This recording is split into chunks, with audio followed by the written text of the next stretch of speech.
Good evening and welcome to what I believe will be a phenomenal discussion on Black history and excellence. As our nation is embroiled in conversations about how to teach Black history, we're excited to discuss tonight an empowering alternative that has now been downloaded more than 100,000 times over the last 3 years by teachers in all 50 states. The free Woodson Center curriculum, which has incredible lessons that tell the comprehensive story of the African-American experience in the United States. Hello, my name is Ian Rowe. I'm a senior fellow at the Woodson Center and very excited to have this conversation tonight. I'll shortly introduce my fellow panelists, Donique Rowe and Reverend Jesse Turner. But just to step back, think about the opportunity to teach your students about the Rosenwald schools, the nearly 5,000 schools built by Booker T. Washington in the South, exclusively built for Black children during Jim Crow segregation. Do you think your students know that the Brown versus Board of Education Supreme Court decision, which held that schools separated by race must be inherently inferior, and that was the primary reason the Rosenwald schools were closed, even though they were examples of Black excellence and resiliency? Or how about the Tulsa Race Massacre, which many of us realize or know that it was one of the most violent and destructive racial conflicts in US history. But how many people know about the rebuilding of Tulsa over the next 4 years, rebuilding of those neighborhoods, only to lose everything again to urban renewal? We're here tonight to discuss these and other of the comprehensive lessons that are incorporated in the Woodson Center curriculum. If you're not familiar with the Woodson Center, it is a neighborhood empowerment organization founded by civil rights movement veteran Bob Woodson Sr. more than 40 years ago to empower low-income neighborhoods to become agents of their own uplift. And now to help children across America to see how they can have agency over their own lives, we began producing school lessons of very little known yet inspiring stories of Black history, stories of people defeating oppression through excellence and achievement. Our lessons now feature more than 25 figures in 50 different lessons at the high school level, grade school. And as I mentioned earlier, they're available for free and have been downloaded, in fact, more than 104,000 times by teachers in all 50 states in every kind of school: traditional district schools, charter schools, public schools, Catholic schools, religious schools, after schools, even citizen re-entry program ministries. And we even have a component which is an animated series. These lessons originally started under the Woodson Center's 1776 Unites initiative. That was our banner, but in an effort to streamline and shorten our name, we now offer them all under the Woodson Center name. Same lessons, same stories of empowerment, same empowering alternatives to what you too often see when speaking about Black history is a narrow view and stories of grievance. So I'm very pleased tonight to be joined by two guests. First is Donique Rowe. Donique is a Florida public high school teacher and is also the founder of Putting the Pieces Together, a nonprofit support group for parents and caretakers of children and adults with autism and other developmental delays. And I'm also joined by Reverend Jesse Turner. Reverend Turner, just a few months ago, had the incredible honor, the 400 years of African-American history Federal Commission honored Reverend Turner by naming him to be the first Pine Bluff resident of Arkansas to speak at the National Press Club in Washington, D.C. So I'm very excited to bring these two in because these two have actually used the Woodson Center curriculum in their own work. Now, before we dive in, if you would like to submit a question, please use the Zoom webinar Q&A feature. That should be one of the options on the bottom of your screen. We'll monitor and review those And over the course of the session, I will pose and hopefully answer some of those questions to our guests. We are recording this session and we will release it after the fact. And before I dive in, I do want to do a poll question. Just how many of you are watching actually have downloaded the Woodson Center lesson? While you're answering that question, I'll pose the first question to Donique. Donique, now you've taught African American history at 9th grade and other levels, and you've used the Woodson Center curriculum.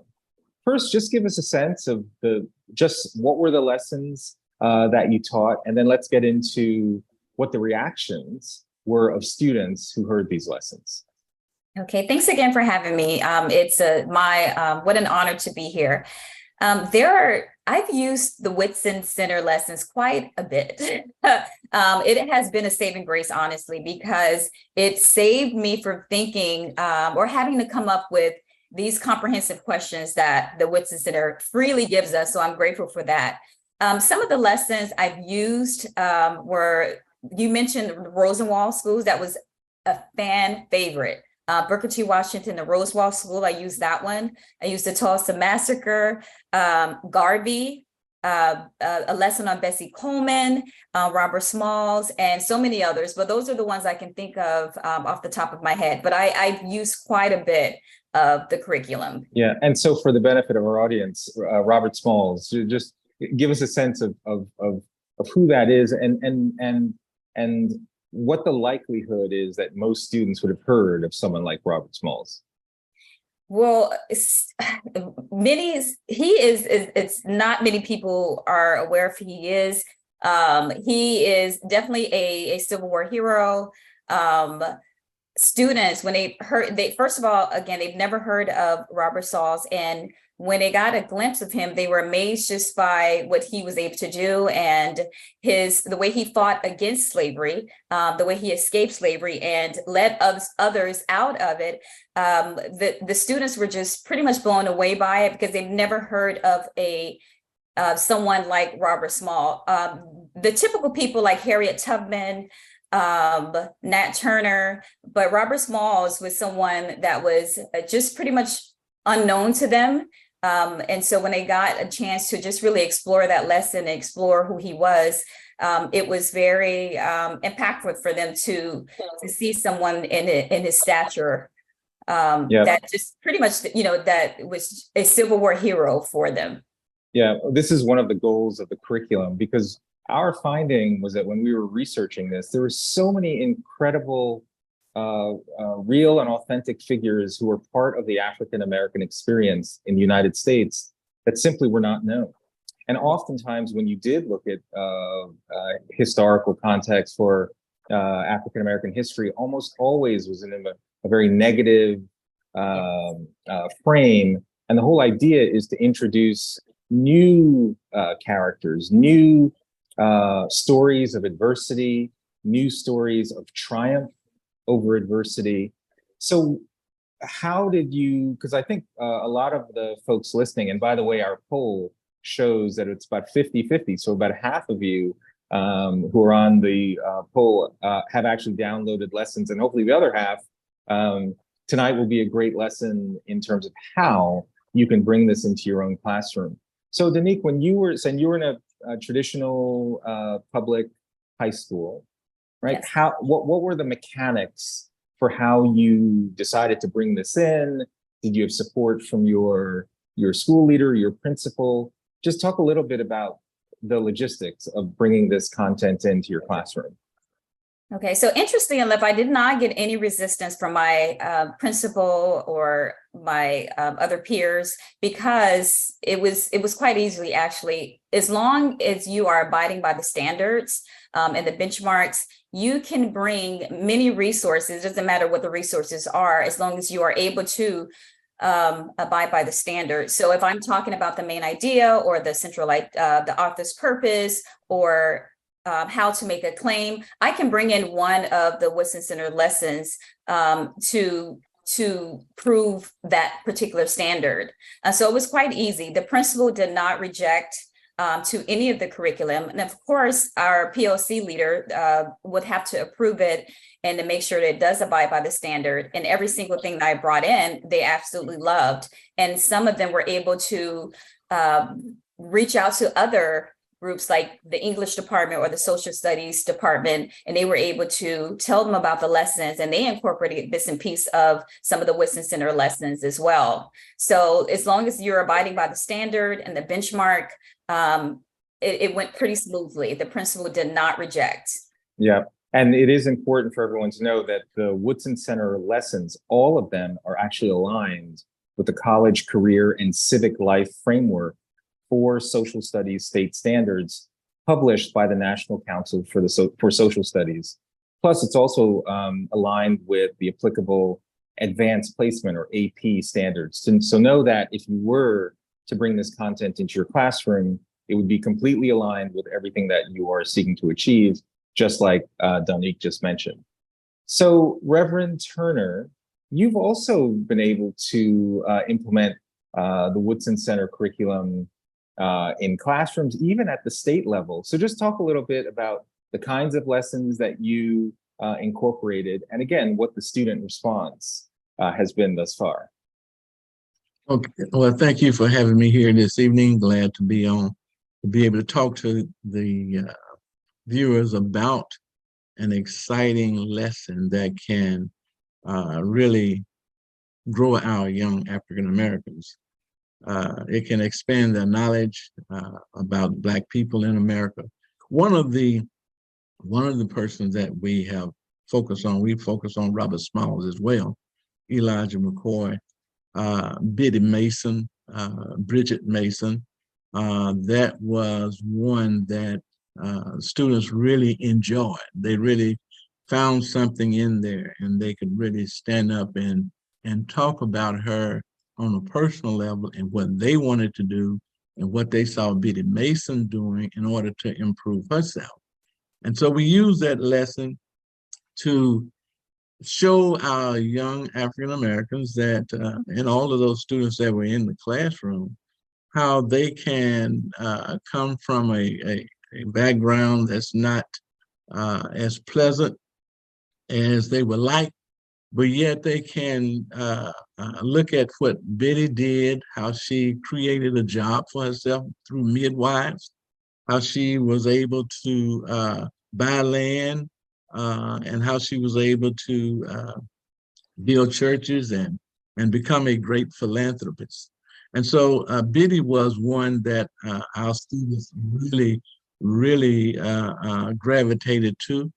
And we do this in schools in our city. We have 12 schools that we mentor. And those 12, we focus on Woodson Chapel a lot because of some things that happened there that really drew pastors there. And so we work with the pastors. Can you mention that? What happened that helped? What happened in that incident to then make this curriculum part of the solution to what you were trying to do with kids? What happened at Woodson Chapel? There was a young teenager who was a star athlete, ROTC. He was a good student, but he ended up, one of his classmates brought a gun to school, was able to get it into the schoolhouse. And during the exchanging of classes, he shot the young man in the head about 20 feet from the principal's office. Students had to walk by him and see the nurse tending to him, some stepping in blood. And so that event brought us to the campuses to do counseling and to do other things with the staff and to be there for the kids. And so that brought us there. And so we wanted to do a little bit more once we got there.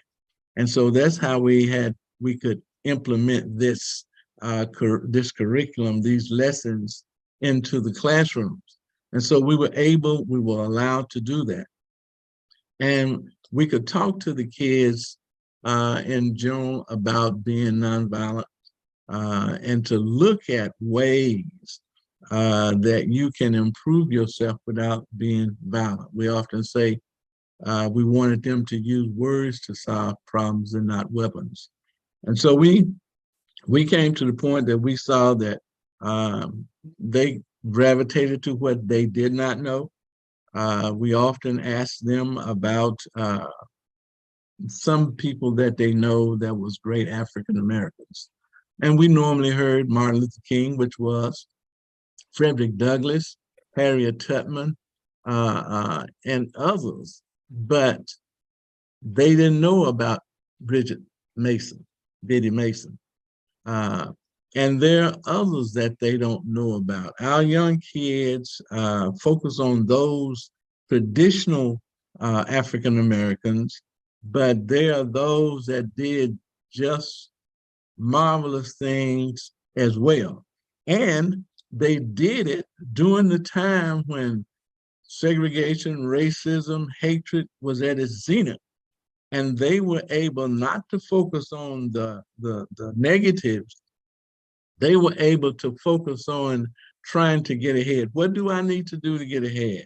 How can I expand what I'm learning as a slave, and use that talent to be able to buy property, to buy other people's freedom, to become a philanthropist, to build churches? How can I do that? So we would ask the kids, how do you think you can do that? And they would tell us, well, what we saw Biddy Mason do, we believe we can do. Yeah. I think one of the things about teaching the Woodson lessons, it expands the thinking of our young scholars to look a little bit deeper and look at critical issues to see what is it that they did and how did they come forward to do what they did and become millionaires. And so those are the kinds of things that we kind of pose to them. And the lessons are excellent because it allows them to see, with all of the pushback, they did not focus on the things that made them bitter. These lessons that we get from the Woodson Center, these are lessons that can make young people better.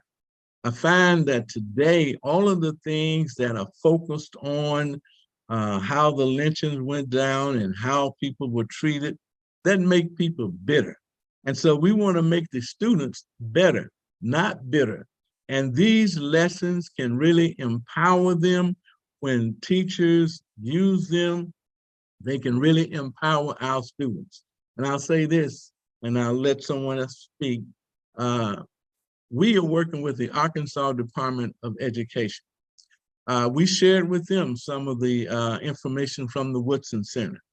They are working now and investigating ways that they can use these lessons as a supplemental and put them on their website so every school in Arkansas will have access to this power. I call it power. It can enlighten our students and it can encourage our students. So I would encourage everyone that's listening to really go and look at the Woodson Center lessons, and you'll be glad you did, and you find yourself using them, and you see how the kids' eyes really light up when they hear about things and people that they didn't even know about. Yeah, oh, Reverend Turner, that's just incredible. I mean, to hear that terrible tragedy, and I'm sure that the school provided a number of resources, but to know that one strategy was to engage this curriculum. And one of the things that's so interesting is that while the Woodson Center curriculum is lessons on African American history, what you're showing or demonstrating is that there are a lot of lessons about conflict resolution, or how to preserve, be optimistic, even in the face of overwhelming challenge, or how to express gratitude. And these are important lessons as well about character development. Donique, let me bring you in here. Have you seen a similar kind of phenomenon that as you're teaching about sort of the factual history, you actually realize you're teaching a lot of other kinds of lessons about how young people today can handle challenges within their own lives?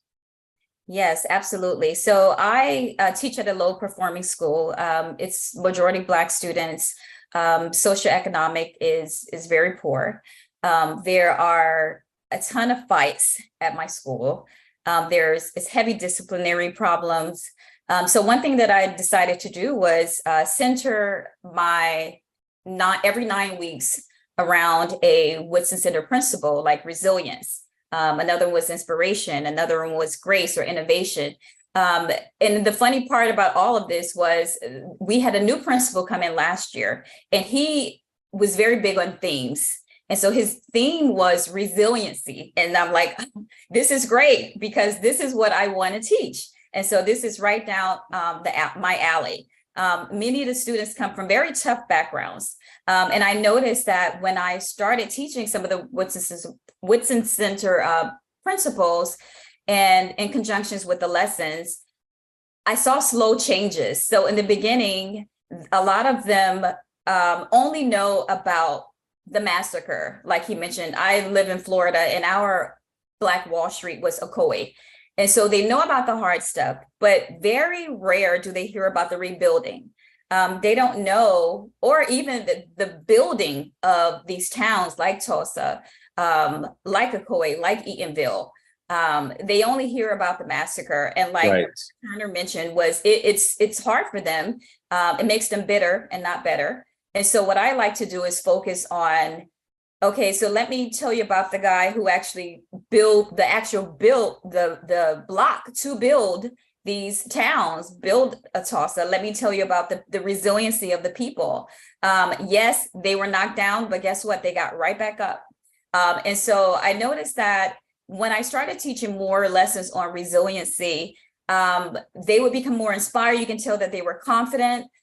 They were proud of their history, because I can honestly say in the beginning, it was almost like they were embarrassed by the hard stuff, because they looked at it almost as if the people were weak because they were knocked down so much. And because these are the stories that they're hearing in the media, these are the stories that they hear on TikTok, the hard stuff. But they don't hear about how the people persevered and how they, despite of racism, despite of Jim Crow and segregation and everything they went through, they got back up and they kept going. They did not let racism defeat them. They did not let their circumstances stop them. And you talk about the Rosenwald School, many of the families didn't have a lot of money.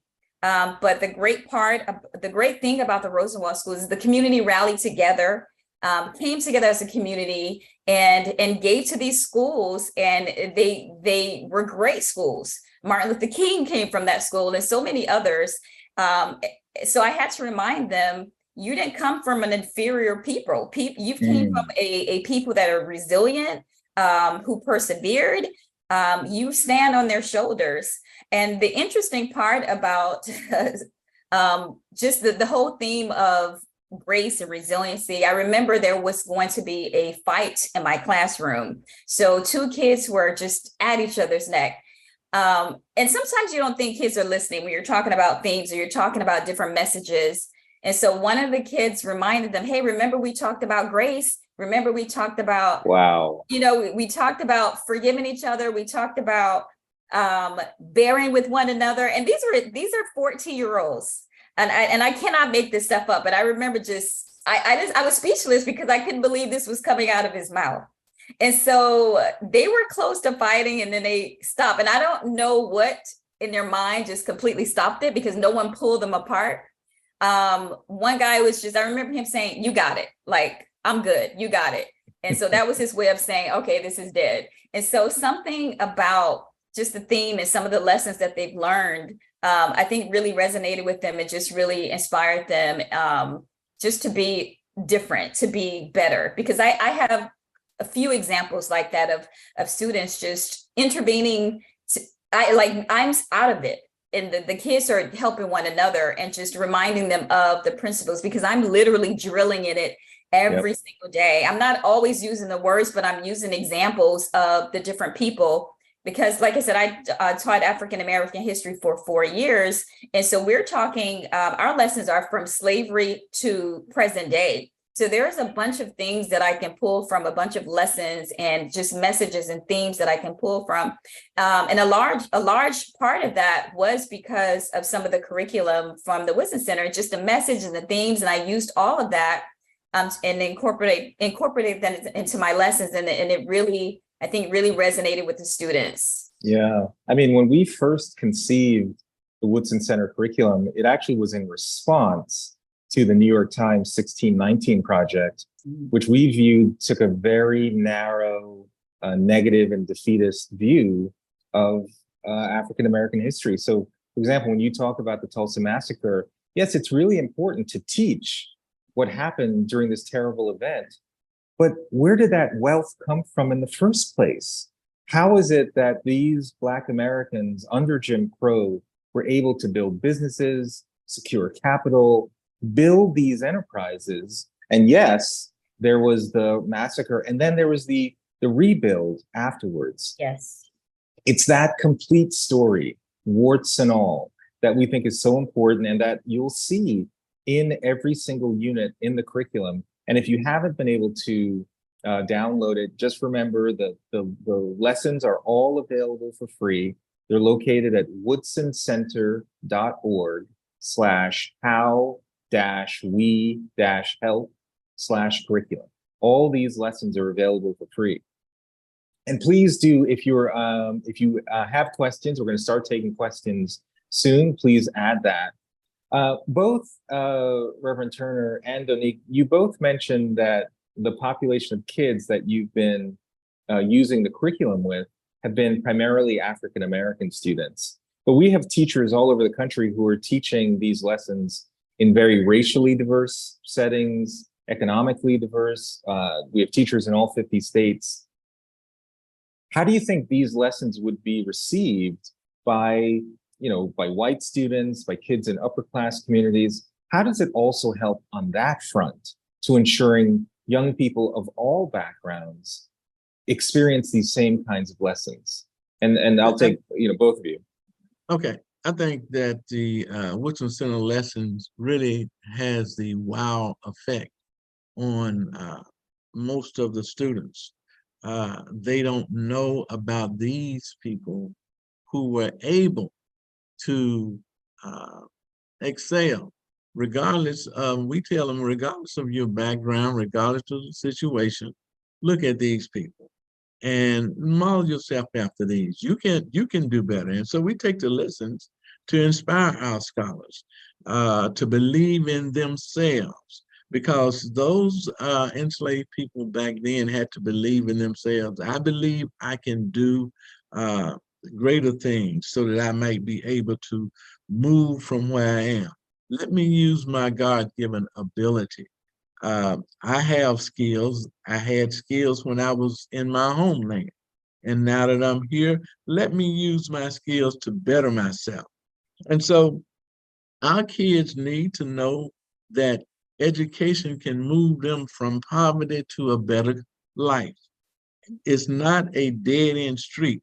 And these lessons are just inspirational to those kids, and they really gravitate to it, and they really love these lessons. And so we try to do what we can with them, because we want them to ask that same question: what can I do as an enslaved person to get out of this? How can I get my freedom? How can I learn how to read? So read better. And so racism is really not the all that holds people back. We know there is racism, but that's not to be focused on. Focus on what you can do. Focus on these people and look what they did. They just didn't lay down and say, well, we can't do anything.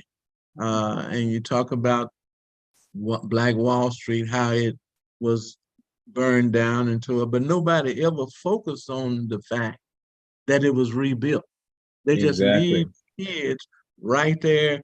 Look what happened. They burned down the businesses, but it was rebuilt with Black people engaged. So I think teaching them tells our scholars what happened, but it also tells them what you can do to make things happen. We don't look at what happened, but we say, what can I do to make things happen? And when we look at these lessons and just look at these people that were there back then, it's just inspirational to me and to the kids. And like I say, they enjoy it. We do essays. We have them to do research. We have them to stand up and do public speaking about what they've learned and what lesson we've gone over, and just let them public speak. And we do group discussions. We have assemblies in the auditoriums where we have the videos that accompany those lessons, so that students will get a chance to see a visual and hear some things. And then we come back and we let them do their essays, and we put an incentive on the essay to make them kind of engage. And so those are the things that these lessons provide. And, you know, people just don't know of all of the nuggets that are in these lessons that can help our kids really reach for a higher goal. Okay, and Donique, your response to that in terms of how do you think these lessons would be received by populations of kids that are not African American students, you know, students who again might be of different race, different economic background, and then also when you get a lesson, what's in there? What are some of the resources that you've been able to use just to give teachers a sense of the kinds of resources that are provided? Okay. Well, I think the message is the same. Resiliency, empowerment, and what student can't relate to that, no matter what background you're from. African American history is American history. And I think that it's important to stress and important for everyone to realize that it's not a separate history. It is American history. And I think everyone can benefit from that. Although the population of my school is about 95% Black, the 5% that's there that are not Black. And I've had many of them in my classrooms. And let me tell you, they are, I would say, probably the most engaged because they've never heard anything like that. They don't know who Marcus Garvey is. They don't know who Bessie Coleman is. They don't know who Biddy is. You know, there's so many people they've never heard of. So they are fascinated by these stories. It also breaks apart stereotypes, I think, of what you may have in your mind about African American based on your surroundings, based on what you see on TV, based on what you see in the news. I had one particular student who's white, he's Italian, and the kids were joking with him about being the only white kid in the room. And so he laughed and they asked, you know, is it hard? And do you feel insecure? And he said, I did at first. But not anymore. And then he started talking about just things that he was getting out of the lesson. And this was the end of the end of the year where the kids can kind of talk freely and it's not a lot of, you know, work being done. But he was expressed his surprise. He said, I don't mean to be rude and I'm not trying to be offensive, but I had a lot of negative stuff in my mind about Black people. But being a part of this class, the lessons that I'm learning, he didn't know about Frederick Douglass. He didn't know about Booker T. Washington. He didn't know, you know, there were so many people he didn't know. So I think the message is cross racial lines. Yep. African American history is American history. And then I'm sorry, what was the other question? Well, no, there was just a sense of when you pull down a lesson or a unit, what's in there? Do you have video, PowerPoint? Yes. What are some of the lessons you get? So PowerPoints are there. I don't have to do much or create much when it's as far as the PowerPoint is concerned with my whole group. I used more of the Woodson Center PowerPoint. There's a few things that I add to personalize it, but I did use the PowerPoints. The questions are amazing. They're critical thinking questions, higher level questions. And because a large part of my population is lower level readers, I was able to break up the questions a little bit. They were still getting the same question, but in a different way. And then for my higher level students, I gave them the questions that were there. The questions are a big deal for teachers because we're constantly having to ask questions, probing questions. We're constantly having to ask higher order thinking questions. And that's one of I call it a gift because I'm telling you, teachers we're scrambling, trying to find standard-based questions to make them think, to make them critically think, rather just a quick multiple choice questions. Although multiple choice questions are there, but they're a higher level. You have the videos, you have, like I mentioned, the PowerPoints, you have essay questions. So there's a lot that's there. And even though there's a lot of work, a lot of stuff there, some days I'm not able to get to everything, but that's okay, because I don't have to use everything. I can use maybe questions this day. I can maybe use the video that day. I can do the PowerPoint as a whole group. So there's a lot of great nuggets that are there, and you don't have to use it all in one day. You can spread it out or just pick and choose the things that you think would benefit your students. Yeah, this is really great. I mean, the resources that come are comprehensive and high quality. Just so everyone knows, we actually had the curriculum reviewed by the Johns Hopkins Institute for Educational Policy, which is one of the most respected educational institutions in the country. They reviewed the lessons and gave it a high, great stamp of approval. So that was a proud moment to know that even the content that you'd be bringing in has been ratified by some of the best educators in the country. Reverend Turner, I think you were just about to say something, because I was about to ask the first question. Go ahead. Okay, I was just going to say briefly, the lessons also have words where kids can improve their vocabulary. They can learn new words, going with the lesson that they go over. There are words in there that they can pick up and they can learn, because some kids need that. And so that's some things that we always kind of pull out, say, what about this word? What about that word? What do you think about it? And have some discussion on it. So these lessons are really packed. Yeah, and right, we haven't even talked about just vocabulary acquisition, which is what you're talking about. Yeah, fantastic. So the first audience question, and please, we're going to try and get in as many questions as possible. The first question's from an audience member. I love this, as I'm a new teacher in a predominantly Black school. She sent it, or he or she sent it to their department head to begin the influence to use it. The kids love hearing about their strength and resilience through these lessons. And so the question to our panelists, what have you found is the biggest barrier to get schools to actually use this in their classrooms? Well, I'll start that one. I have not ran into any barriers, basically because we had built a relationship using some of the support we get from the Woodson Center. And we've been mentoring there in schools in Pine Bluff. So it was no barrier to have the superintendents to agree to allow us in the classrooms to teach this lesson, because we had a relationship. We were already there mentoring. And when we brought this lesson forward, then the superintendent was excited about it. The teachers were excited about it. And so they said, it's open, go ahead. And so we just injected the lessons into our mentoring sessions and went from there. But we did not run into any pushback or any kind of complaints because we do a number of other things as well. So we just had that relationship. Yep. And that just allowed us to walk right in and present the lesson. And Reverend Turner, remind me again the grades that you're using the curriculum for? We're using it in the 9th grade, 9th through 12th is the grades that we're using in. We use it in the English classes. And so it's 9 through 12. Well, that's interesting.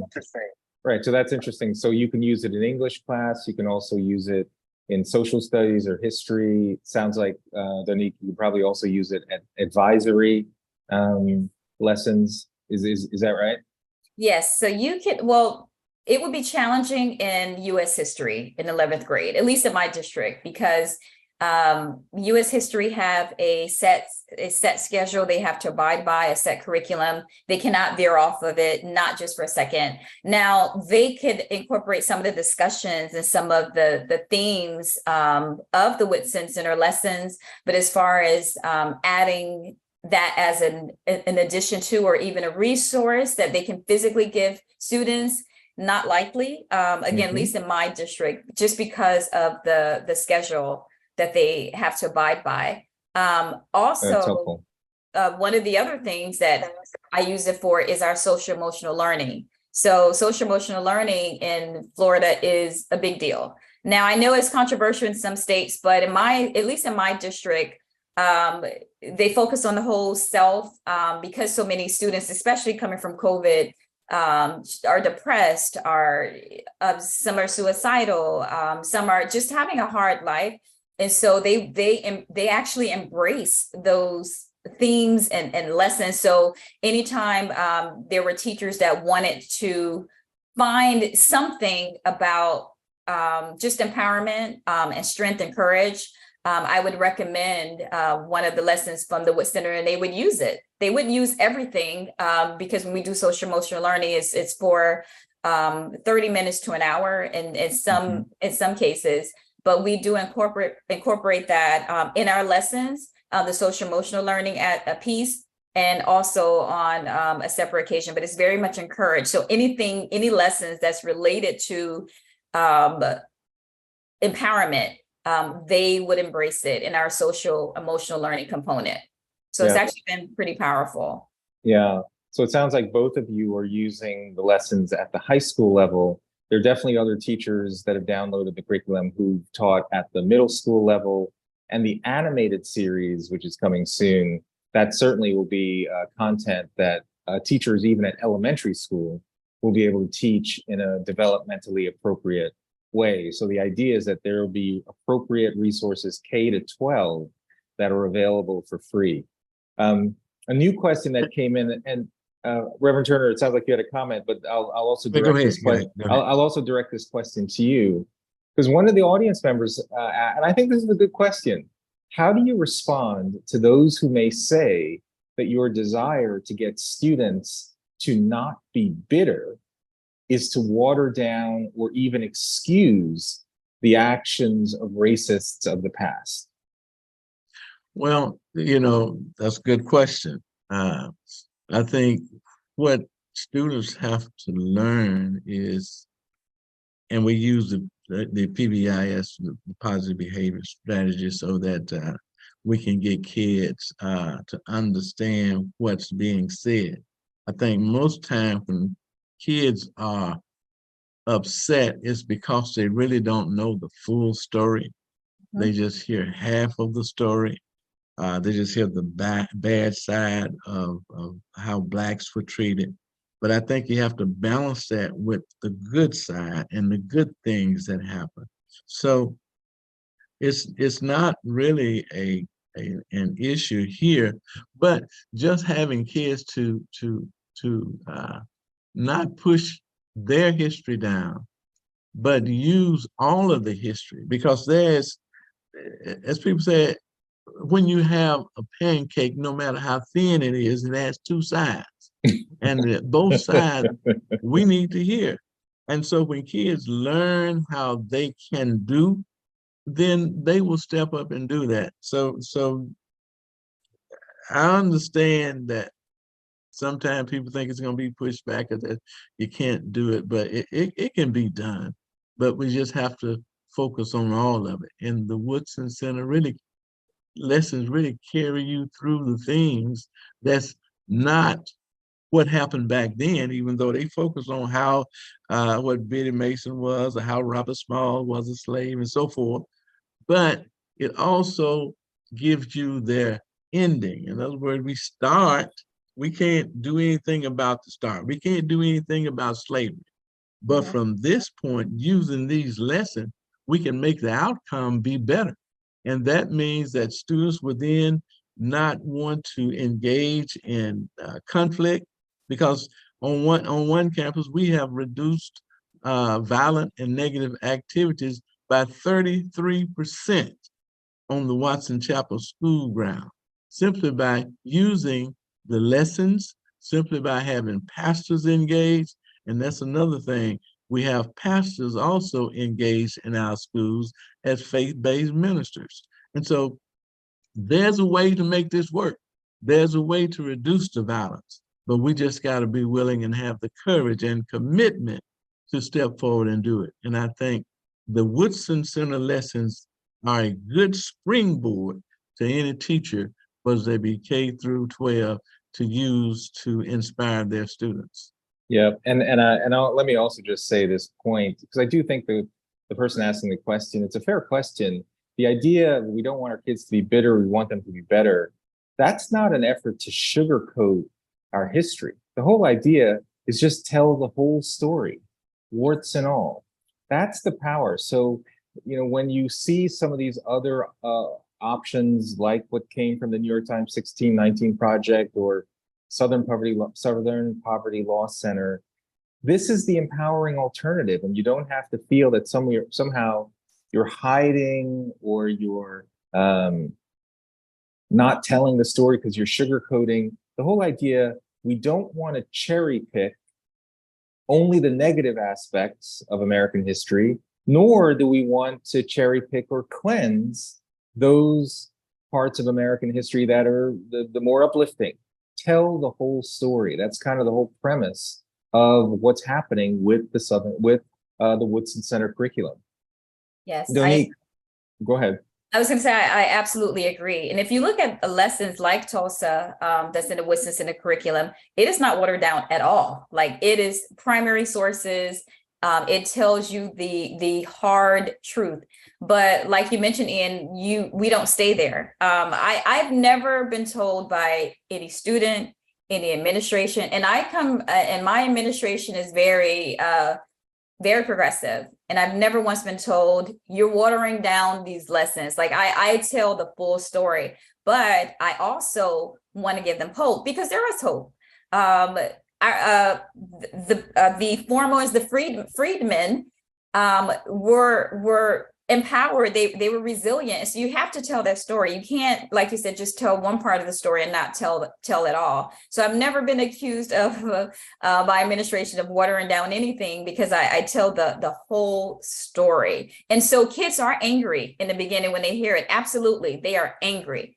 But then when you start telling them how they fought back, just their determination, their perseverance, what a difference it made. Because then now the bitterness goes away, the anger simmers down, and then you see a sense of pride, like, wow, you know, my ancestors were part of that. They did that. This is the shoulders I stand on. And you know, they start feeling a little bit taller, and less, and the bitterness disappears. And I've seen it. I have seen where students are angry, and then all of a sudden you start this message of empowerment, this message of resiliency, and then you see the light in their eyes, and they're completely different.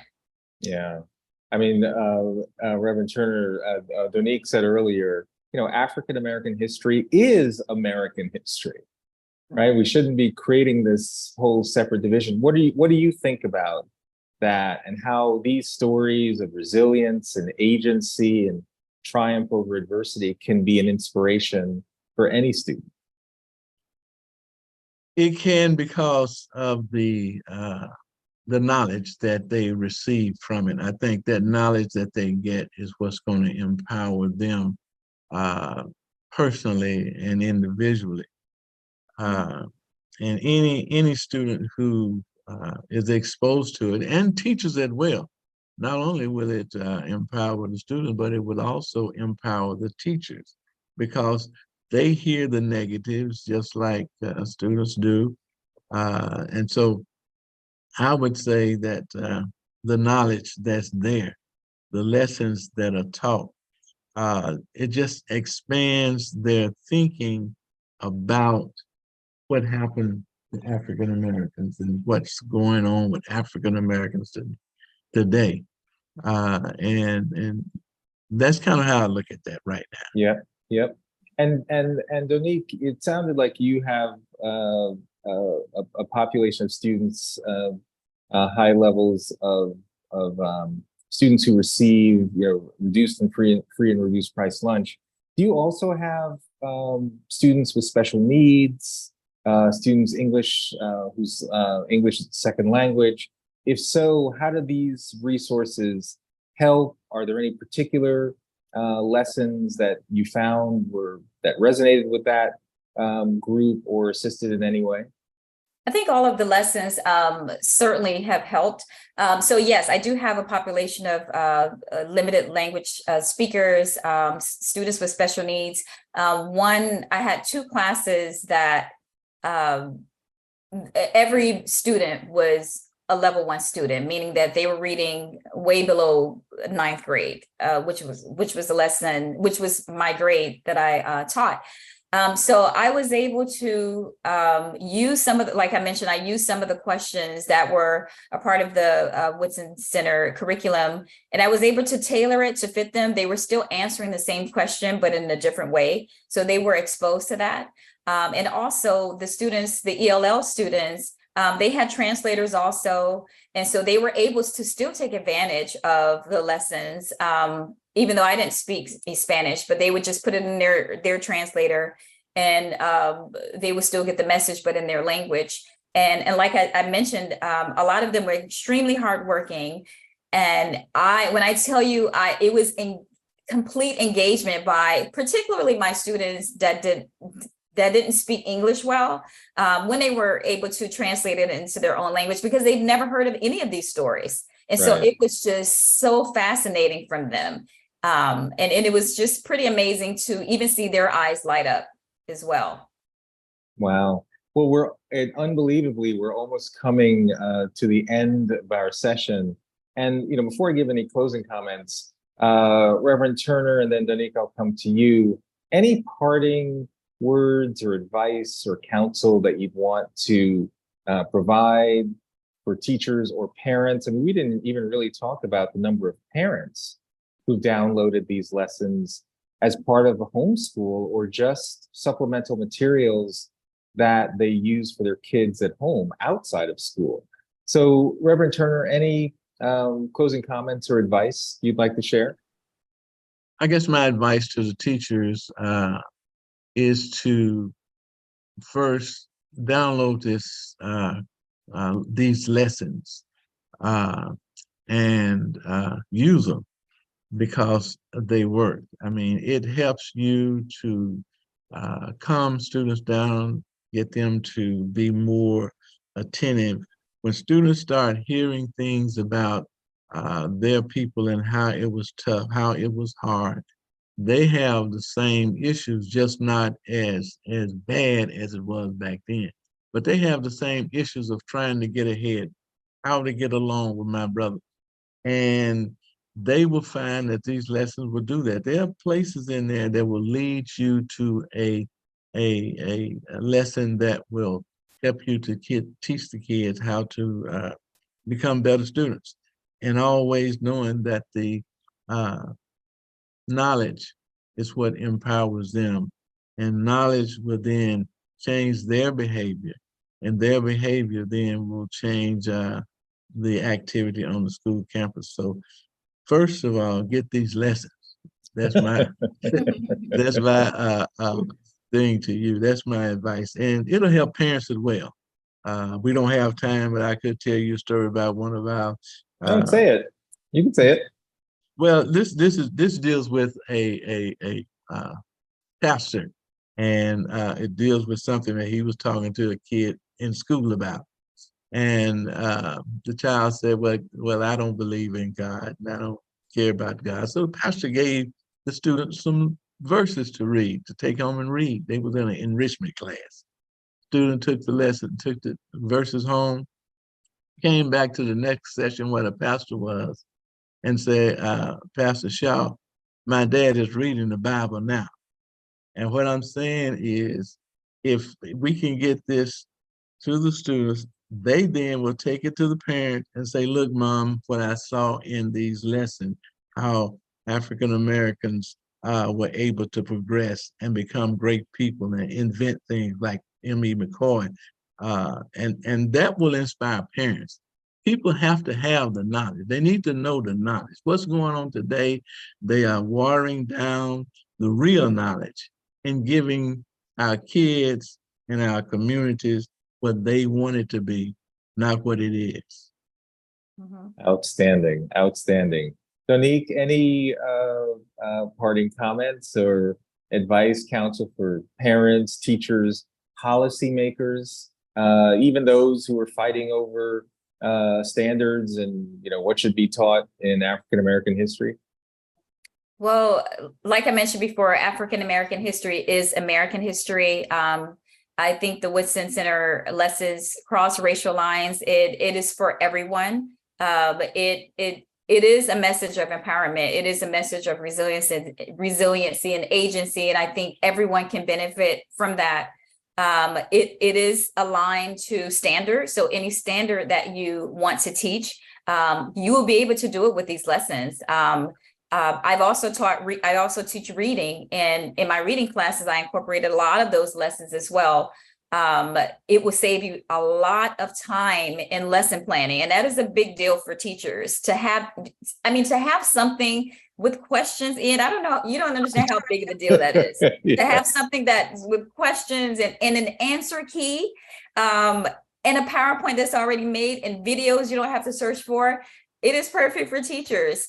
And also, just to add what Reverend Turner mentioned, students are impacted by these lessons and they will share with their parents. And I can give you a quick example.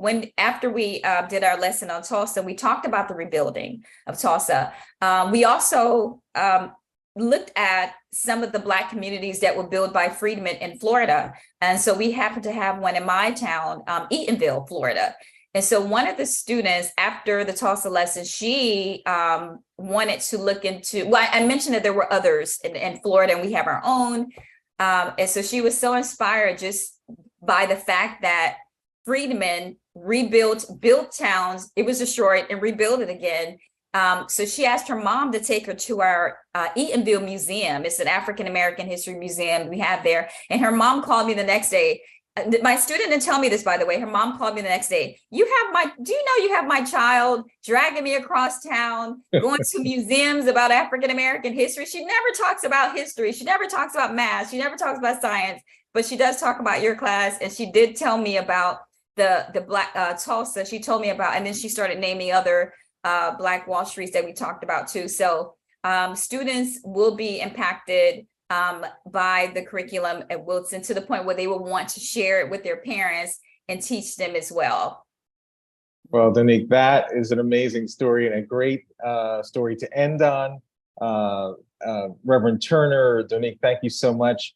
Sorry we were not able to get to all of the questions. I know a lot more questions. We will try to actually answer them in the follow-up. But thank you for attending. Thank you to our speakers. I'm sure there was a big round of applause that all of our listeners are providing to the two of you. You were amazing. If you are interested in getting this curriculum, go to woodsoncenter.org and under the How We Help, just click curriculum. It is free. This is supported by philanthropic donors. So you as a teacher, you can join the more than 100,000 teachers in all 50 states who downloaded this content more than 100,000 times. You might have seen on the banner, we are looking to create a professional development course for teachers. So please join our mailing list. If you register for the curriculum, that's how we'll stay in touch. So you'll actually have more customized lessons on how to bring this into your classrooms. Please, I know so many people are planning for a new school year. Have a great school year. Please, again, go to woodsoncenter.org.